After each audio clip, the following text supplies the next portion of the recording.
नमस्कार, आप देख रहे हैं न्यूज 18 JKLH और मैं हूं आपके साथ आंचल भट्ट।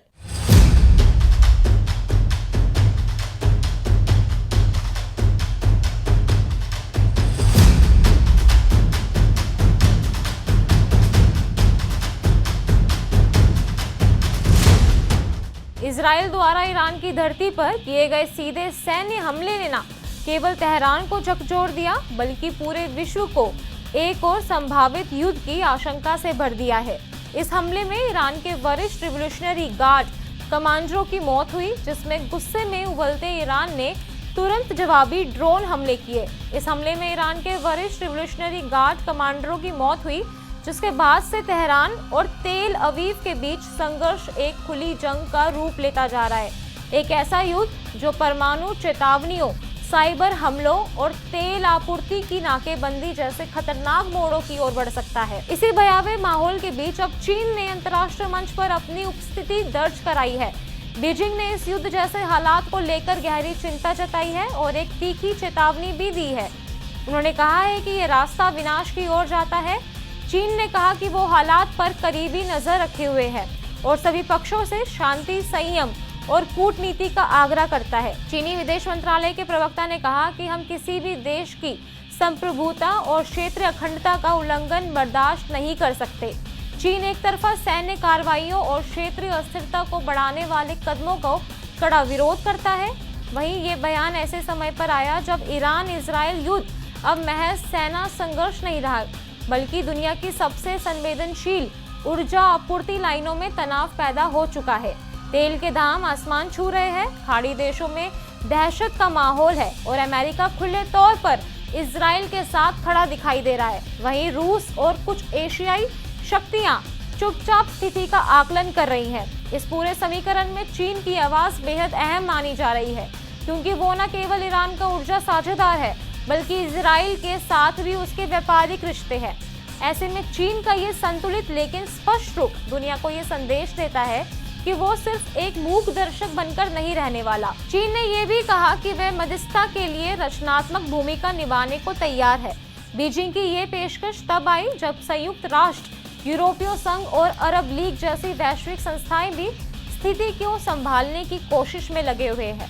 चीन का कहना है कि अगर जल्द ही हालात काबू में नहीं लाए गए तो ये युद्ध सीरिया, लेबनान, यमन और इराक जैसे देशों में भी फैल सकता है, जहां पहले ही हथियारबंद गुट सक्रिय है और बड़ी शक्तियों के हित दांव पर लगे हैं।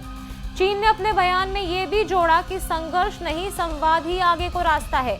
लेकिन जब दोनों पक्षों की जड़ें धार्मिक कट्टरता, क्षेत्रीय वर्चस्व और इतिहास की दुश्मनी में गहरी हो तो बातचीत का रास्ता इतना आसान नहीं होता। ईरान ने अपने बयानों में पूर्ण प्रतिशोध की चेतावनी दी है, जबकि इजराइल ने साफ कहा है कि वो ईरानी खतरे को जड़ से खत्म करेगा, चाहे उसके लिए कोई भी कीमत चुकानी पड़े। Moments ago, Israel launched Operation Rising Lion, a targeted military operation to roll back the Iranian threat to Israel's very survival.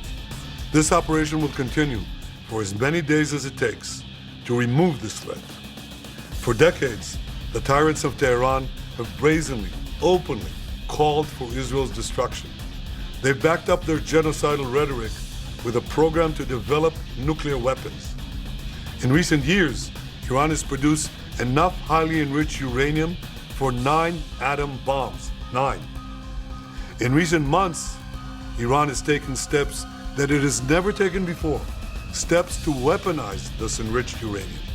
And if not stopped, Iran could produce a nuclear weapon in a very short time. It could be a year, it could be within a few months, less than a year. This is a clear and present danger to Israel's very survival. पूरे विश्व के लिए ये एक परीक्षा की घड़ी है। एशिया से लेकर अमेरिका और यूरोप तक राजनीतिक हलकों में हलचल है। संयुक्त राष्ट्र सुरक्षा परिषद का आपात सत्र बुलाया जा रहा है।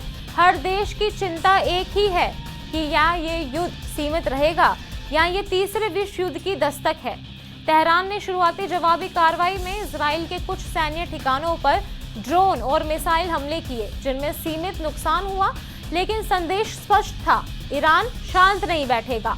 ईरानी संसद ने खुलेआम ये मांग उठाई कि इजराइल की सैन्य नागरिक इंफ्रास्ट्रक्चर को जड़ से उखाड़ के फेंक दिया जाए और कुछ सांसद तो नैतिक परमाणु प्रतिरोध की भी वकालत कर चुके हैं। ईरान ने अपने परमाणु प्रतिष्ठानों को भी हाई सिक्योरिटी अलर्ट पर डाल दिया है। वहीं इजराइल इस पूरे ऑपरेशन को डिफेंस प्रीएम्प्टिव स्ट्राइक कह रहा है। प्रधानमंत्री नेतन्याहू ने साफ कहा, जो देश हमारी संप्रभुता और नागरिकों की जान को खतरे में डालेगा उसे हम समाप्त कर देंगे। Tonight I wish to speak to you, the proud people of Iran. We're in the midst of one of the greatest military operations in history, Operation Rising Lion. The Islamic regime, which has oppressed you for nearly 50 years, threatens to destroy my country, the State of Israel. The objective of Israel's military operation is to remove this threat, both the nuclear threat and the ballistic missile threat to Israel. And as we achieve our objectives, we're also clearing the path for you to achieve your objective, which is freedom. In the past 24 hours, we've taken out top military commanders, senior nuclear scientists, the Islamic regime's most significant enrichment facility, and a large portion of its ballistic missile arsenal. More is on the way. The regime doesn't know what hit them. They don't know what will hit them. The nation of Iran and the nation of Israel have been true friends since the days of Cyrus the Great. And the time has come for you to unite around your flag and your historic legacy by standing up for your freedom from an evil and oppressive regime. It has never been weaker. This is your opportunity to stand up and let your voices be heard. Woman, life, freedom. Zan, Zandagi, Azadi. As I said yesterday and many times before, Israel's fight is not with you. It's not with you, the brave people of Iran whom we respect and admire. Our fight is with our common enemy, a murderous regime that both oppresses you and impoverishes you. Brave people of Iran, your light will defeat the darkness. I am with you.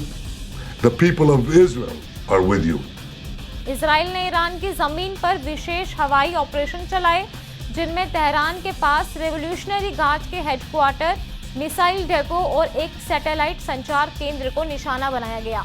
इसके अलावा Israel cyber units ने Iran की banking और radar प्रणालियों को भी अस्थायी रूप से ठप किया है। अब इजराइल अपनी सीमाओं पर आयरन डोम और डेविड स्लिंग डिफेंस सिस्टम को फुल एक्टिव मोड में रख चुका है, जबकि अमेरिका से अतिरिक्त फाइटर जेट्स और मिसाइल इंटरसेप्टर सिस्टम की तैनाती भी हो रही है। तेल अवीव और हाइफा में बंकर तैयार है और नागरिकों को इमरजेंसी एक्सरसाइजेस के जरिए युद्ध के लिए मानसिक रूप से भी तैयार किया जा रहा है। इस पूरे युद्ध की आंच अब लेबनान, सीरिया, इराक, यमन और यहाँ तक कि अफगानिस्तान तक फैलने का खतरा बन गई है। ईरानी समर्थक समूह जैसे हिजबुल्लाह ने इजरायली सीमा पर रॉकेट दागने शुरू कर दिए हैं और इजराइल ने भी लेबनान के भीतर सर्जिकल स्ट्राइक की चेतावनी भी दी है। इस हालात में चीन की चेतावनी एक वैश्विक सायरन की तरह गूंज रही है। बीजिंग ने साफ किया है कि एक और युद्ध न सिर्फ मध्य पूर्व को तबाह करेगा, बल्कि पूरी दुनिया को ऊर्जा संकट, आर्थिक मंदी और बड़े मानवीय संकट की ओर धकेल देगा। चीन ने एक बार फिर दोहराया कि वो क्षेत्र शांति के लिए निर्माणात्मक भूमिका निभाने को तैयार है और सभी पक्षों से आग्रह करता है कि वो युद्ध की भाषा छोड़े और संवाद के रास्ते पर लौटे। चीन ने कहा कि यह संघर्ष किसी के भी हित में नहीं है। अब वक्त आ गया है कि पूरी दुनिया मिलकर इस चिंगारी को बुझाए, वरना ये ज्वालामुखी सिर्फ वेस्ट एशिया ही नहीं बल्कि पूरी मानवता को निगल जाएगा। अब पूरी दुनिया की सांसें थमी है कि कूटनीति की डोर और बारूद की आग में खींचातानी जारी है। क्या बातचीत ये युद्ध रोक पाएगी या फिर इतिहास एक और खनी अध्याय लिखने को तैयार है? यही सवाल जिसका जवाब आने वाले कुछ घंटे या कुछ दिनों में तय होगा।